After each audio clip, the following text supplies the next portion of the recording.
2024च्या लोकसभा निवडणुकीत महायुतीला मोठा फटका बसणार। सी वोटरचा सर्वे।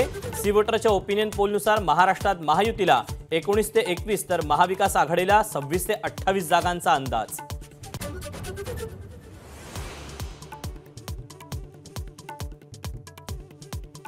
बारामतीतून अजित पवारांची नाव न घेता शरद पवारांवर टीका। मी 60 वर्षांचा झाल्यावर भूमिका घेतली, काहींनी 38व्या वर्षी वसंतदादांना मागे सारलं, अजितदादांचा हल्लाबोल।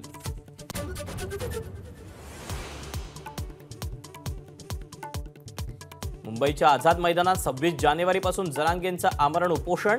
20 जानेवारीला अंतरवाली सराटीतून पायी चालत मुंबईच्या दिशेने होणार रवाना।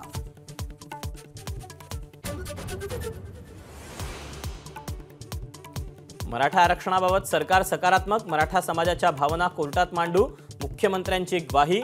तर विशेष अधिवेशनात मराठा आरक्षणाचा प्रश्न सोडवू, फडणवीसांचं आश्वासन।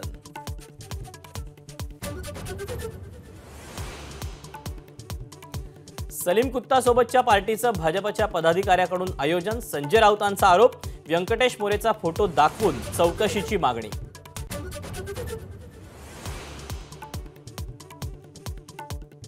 बावनकुळेंचा व्हिडिओ बडगुजर यांनी दिला नाही, राऊतांचं स्पष्टीकरण। तर मकाऊचा व्हिडिओ चर्चेत आल्यानं बडगुजर यांच्यावर कारवाई, राऊतांची टीका।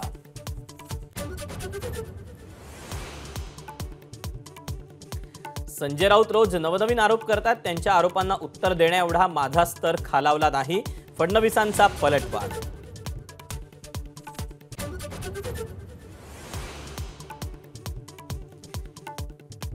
अडीच वर्षातील घाण साफ करणार, वरळीतील स्वच्छता मोहिमेदरम्यान मुख्यमंत्र्यांचा ठाकरेंवर घणाघात। तर 2024ला कुणाची घाण साफ होईल हे लवकरच समजेल, राऊतांचा पलटवार।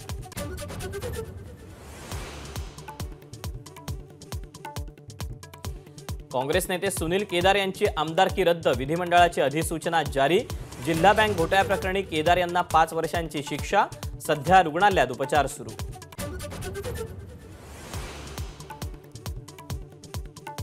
मुंबईतील चुनाभट्टीत स्थानिक गुंड पप्पू येरुणकरवर गोळीबार, एकाचा मृत्यू, 4 जखमी।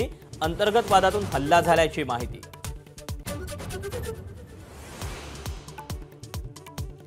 पंढरपुरात विठ्ठल रुक्मिणी मंदिरातील प्राचीन 315 दागिन्यांची नोंद नाही, लेखापरीक्षण अहवालातून धक्कादायक माहिती समोर।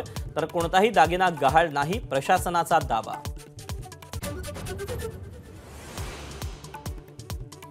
सलग सुट्ट्यांमुळे राज्यभरातील पर्यटन स्थळं फुलली, कोकणातील समुद्र किनारे, गड किल्ल्यांवर पर्यटकांची तुफान गर्दी।